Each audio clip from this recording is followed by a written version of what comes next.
മുരളീധരനെ ഞാൻ ക്ഷണിക്കുകയാണ്. അല്ല മുരളീധരൻ ഒന്നും കൂടി വരട്ടെ എന്ന് പാലക്കാടേക്ക്. മുരളീധരൻ എല്ലായിടത്തും BJP തോപ്പിക്കാൻ വരുന്നു എന്ന് പറയുന്ന ഒരു പ്രചരണമാണല്ലോ പണ്ട് പോലെ ഉണ്ടായിരുന്നത്. വരട്ടെ, പാലക്കാടേക്ക് വരട്ടെ.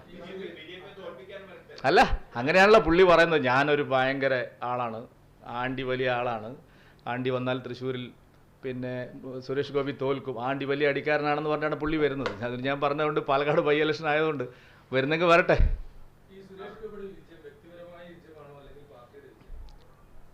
ഇത് രണ്ടും ചേരുമ്പോഴാണ് വിജയിക്കുന്നത്. അതിനല്ലേ സ്ഥാനാർത്ഥിയെ നിർത്തുന്നത്, അല്ലെങ്കിൽ ഒരു ചിഹ്നം മാത്രം നിർത്തിയാൽ പോരെ? എന്തിനാ സ്ഥാനാർത്ഥിയെ നിർത്തുന്നത്? സ്ഥാനാർത്ഥികളുടെ വ്യക്തിപരമായിട്ടുള്ള മികവും പാർട്ടിയുടെ ശക്തമായിട്ടുള്ള പ്രവർത്തനം ഉണ്ടാകുമ്പോഴാണ് സ്ഥാനാർത്ഥികൾ ജയിക്കുന്നത്. നമ്മളിവിടെ ലോക്സഭയിലേക്കൊന്നും സ്വതന്ത്രന്മാർ മത്സരിച്ച് ജയിച്ച പതിവില്ല. പണ്ട് KK നായരൊക്കെ നിയമസഭയിലേക്ക് ജയിച്ചിട്ടുണ്ട്. പക്ഷേ സ്വതന്ത്രന്മാർ നിന്നിട്ട് ജയിക്കുന്ന പതിവ് നമ്മളെ കേരളത്തിൽ ഇതുവരെ ഞാൻ കണ്ടിട്ടില്ല. സുരേഷ് ഗോപിക്ക് വ്യക്തിപരമായിട്ട് നല്ല മികവുണ്ട് എന്നുള്ളതല്ലേ ഇന്നലെ ടീച്ചർ പറഞ്ഞത് നിങ്ങൾ കേട്ടില്ലേ? ശാരദ ടീച്ചർ, നിങ്ങൾ ആ വാക്കുകളിലെ ശരിയല്ലേ? അതായത് സുരേഷ് ഗോപി എന്ന് പറയുന്ന ഒരാൾക്ക് പേഴ്സണലി എത്രമാത്രം സ്വീകാര്യത ഉണ്ട് എന്നുള്ളത് വേറെ ആരുടെയും സർട്ടിഫിക്കറ്റ് വേണ്ട. ഇങ്ങനത്തെ എത്രയോ ആയിരക്കണക്കിന് അമ്മമാരുണ്ട്. ആ ടീച്ചറുടെ വാക്കുകളിൽ നിന്ന് വളരെ വളരെ വ്യക്തമല്ലേ?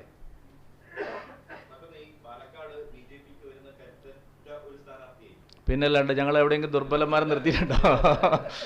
അല്ല, ജയരാജൻ സാർ തന്നെ പറഞ്ഞു, EP ജയരാജൻ തന്നെ പറഞ്ഞില്ലേ. ഞാൻ അങ്ങോട്ട് ചോദിക്കുന്നത് നിങ്ങൾ പറയും. ഞങ്ങൾ കരുത്തന്മാരായ ആളെ എല്ലാം നിർത്തുന്നുണ്ട്. EP ജയരാജൻ തന്നെ പറഞ്ഞില്ലേ നല്ല സ്ഥാനാർത്ഥികളാണെന്ന്. വയനാട്ടിൽ ഇതുവരെ മോശം ആൾക്കാരും മത്സരിച്ചിരുന്നോ? അല്ല, എത്ര തെരഞ്ഞെടുപ്പുണ്ട്. രശ്മിൽനാഥ് നല്ല സ്ഥാനാർത്ഥിയായിരുന്നു, തുഷാർജി നല്ല സ്ഥാനാർത്ഥിയായിരുന്നു. എൻ്റെ ഞാൻ പറയുന്നില്ല, അത് ആണ്ടി പോലെ ആയിപ്പോ. എല്ലാ മണ്ഡലത്തിലും നല്ല സ്ഥാനാർത്ഥികളുണ്ടാവും. അല്ല, അത് ഞാനല്ലല്ലോ, അവിടുന്നല്ലേ തീരുമാനം. അവിടുന്ന് കടലിൽ ചാടാൻ പറഞ്ഞാലും ചാടുമല്ലോ, മരം കയറാൻ പറഞ്ഞാലും കയറുമല്ലോ. അതാണ് ഞങ്ങളെ പാർട്ടി. നിങ്ങൾ എന്ത് എഴുതിയിട്ട് കാര്യമില്ല.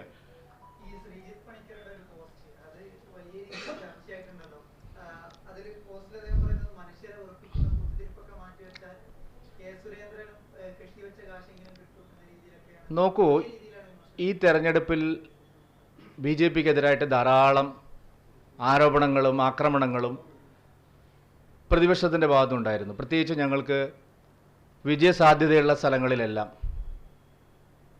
സുരേഷ് ഗോപിക്കെതിരെ ആണെങ്കിൽ ഒരു കൊല്ലം മുമ്പ് തന്നെ അത്തരം ആരോപണങ്ങൾ വന്നു. അദ്ദേഹത്തെ കൽക്കത്തയിലേക്ക് തട്ടുകയാണ് സുരേന്ദ്രൻ, ഇവിടെ സീറ്റ് കൊടുക്കില്ല. അത് കഴിഞ്ഞിട്ട് ഏറ്റവും മോശമായ രീതിയിൽ സ്ത്രീകൾക്കെതിരായിട്ടുള്ള കടന്നാക്രമണം നടത്തി എന്നുള്ള ആരോപണം വന്നു. പല ആരോപണങ്ങളും വന്നു. അനിൽ ആൻ്റണിക്കെതിരെ ആരോപണം വന്നു, ശോഭാ സുരേന്ദ്രനെതിരെ ആരോപണം വന്നു, രാജീവ് ചന്ദ്രശേഖർജിക്കെതിരെ ആരോപണം വന്നു. അപ്പോൾ രാഷ്ട്രീയത്തിലെ എതിരാളികളും ചില മാധ്യമങ്ങളും ഓൺലൈൻ മാധ്യമങ്ങളും എല്ലാം അത്തരം ആരോപണങ്ങൾ നിരന്തരമായിട്ട് ഞങ്ങളെ തോൽപ്പിക്കാൻ വേണ്ടിയിട്ട് നടക്കുകയുണ്ടായി. നേരിട്ട് വന്ന അത്തരം ആരോപണങ്ങളെല്ലാം പാർട്ടി പ്രവർത്തകർ അവരുടെ സർവശക്തിയും എടുത്തിട്ട് അതിനെല്ലാം പരാജയപ്പെടുത്തി. ഈ ആരോപണങ്ങളെല്ലാം നേരിടാൻ സജ്ജരായ രീതിയിൽ രാഷ്ട്രീയം ഞങ്ങൾക്ക് കൊണ്ടുപോകാൻ കഴിഞ്ഞു. പക്ഷേ ഏറെ വേദനാജനകമായ ഒരു കാര്യം, സ്വന്തക്കാരാണെന്ന് നടിക്കുന്ന ചില ആളുകൾ നടത്തിയ ഏറ്റവും നീചമായിട്ടുള്ള പ്രചരണങ്ങളായിരുന്നു. ആ പ്രചാരണം BJPയുടെ സംസ്ഥാന നേതാക്കന്മാർ, പ്രത്യേകിച്ച് സുരേഷ് ഗോപിയെയും രാജീവ് ചന്ദ്രശേഖരെയും പരാജയപ്പെടുത്താൻ ശ്രമിക്കുന്നു. ഏതൊരു യുദ്ധമുഖത്തും എതിരാളികളുടെ ഏത് ആക്രമണത്തെയും നേരിടാൻ സജ്ജരായി നിൽക്കുന്ന പടയാളികൾക്ക്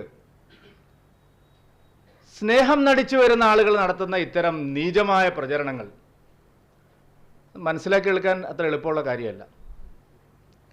സുരേഷ് ഗോപിയെയും രാജീവ് ചന്ദ്രശേഖരനെയും പരാജയപ്പെടുത്താൻ സംസ്ഥാന BJP നേതൃത്വം പരിശ്രമിക്കുന്നു എന്ന് ആവർത്തിച്ച് ചില ആളുകൾ പറഞ്ഞു. അത് പ്രോത്സാഹിപ്പിച്ചാൽ, അതിന് എൻഡോഴ്സ്മെൻറ്റ് കൊടുത്താൽ ഇനി വരുന്ന പ്രസിഡന്റുമാർക്കും ഭാവിയിലെ തെരഞ്ഞെടുപ്പുകൾക്കും എല്ലാം അത് വലിയ ദോഷം ചെയ്യും. അതാണ് നമ്മളെ ഒരു വിലയിരുത്തൽ.